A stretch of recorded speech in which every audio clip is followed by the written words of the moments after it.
અંકલેશ્વર તરફ નર્મદા મૈયા બ્રિજની બાજુમાં આવેલા ગોલ્ડન બ્રિજ નીચે કિચડમાં એક અજાણ્યા નવજાત બાળકનો મૃતદેહ મળતા સ્થાનિકોમાં હલચલ મચી ગઈ હતી।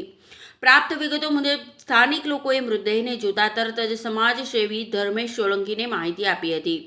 ધર્મેશ સોલંકી અને તેમની ટીમ સ્થળ પર પહોંચ્યા હતા। તપાસ કરતા જાણવા મળ્યું કે મૃતદેહ અજાણ્યા નવજાત શિશુનો હતો। આ ઘટનાની જાણ અંકલેશ્વર શહેર બી ડિવિઝન પોલીસને કરવામાં આવી હતી।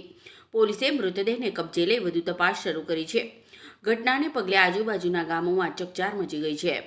સોશિયલ મીડિયા પર પણ આ ઘટના ચર્ચાનો વિષય બની રહી છે અને લોકો દ્વારા આવા કૃત્યને લઈને નારાજગી વ્યક્ત કરવામાં આવી રહી છે।